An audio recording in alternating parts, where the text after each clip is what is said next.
लोकसभा चुनाव से पहले विपक्षी दलों के इंडिया अलायंस को बड़ा झटका लगा है। उत्तर प्रदेश में समाजवादी पार्टी की सहयोगी अपना दल कमेरावादी अब इंडिया गठबंधन से अलग अकेले चुनाव लड़ेगी। पल्लवी पटेल की अपना दल कमेरावादी ने बुधवार को फूलपुर, कौशाम्बी और मिर्जापुर सीट पर अपने उम्मीदवार उतारे।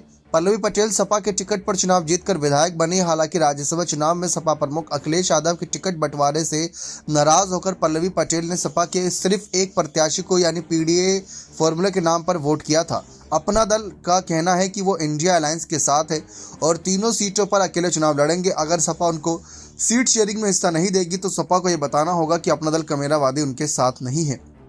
राज्यसभा चुनाव के दौरान पल्लवी पटेल की अखिलेश से जिस तरीके से नाराजगी निकलकर सामने आई थी वह सभी के लिए चौंकाने वाला था। लखनऊ में 20 मार्च को अपना दल कमेरावादी पार्टी के राष्ट्रीय अध्यक्ष कृष्णा पटेल की अध्यक्षता में केंद्रीय कार्य समिति की बैठक हुई। इस बैठक में केंद्रीय कार्यकारिणी ने आगामी लोकसभा चुनाव 2024 में उत्तर प्रदेश की फूलपुर, कौशाम्बी और मिर्जापुर सीट से चुनाव लड़ने का ऐलान किया। लेकिन उसी बीच मिर्जापुर सीट से समाजवादी पार्टी ने अपने कैंडिडेट का भी अनाउंसमेंट कर दिया। मीटिंग में अपना दल कमेरावादी पार्टी की ओर से लड़ेगा इंडिया, जीतेगा इंडिया का नारा भी दिया गया। यूपी की 80 सीटों में से सपा ने कांग्रेस को 17 सीटें दी। बाकी सीटों पर सपा खुद चुनाव लड़ने को तैयार है। ऐसे में अपना दल के तीनों सीट पर चुनाव लड़ने के दावे से समाजवादी पार्टी को नुकसान और मुश्किलें बढ़ सकती हैं। क्या पल्लवी पटेल और अनुप्रिया पटेल के बीच भी जंग होगी, इस पर भी चर्चा है, क्योंकि दोनों के बीच नाराजगी चल रही है। अनुप्रिया पटेल मिर्जापुर से मौजूदा समय में अपना दल एस की सांसद हैं।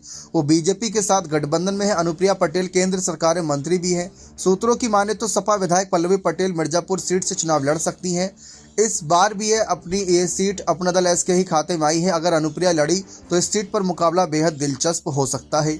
लेकिन फिलहाल तो अखिलेश की मुहर लगना बाकी है कि क्या सचमुच वह पल्लवी पटेल के अकेले चुनाव लड़ने के फैसले पर मुहर लगाते हैं या नहीं।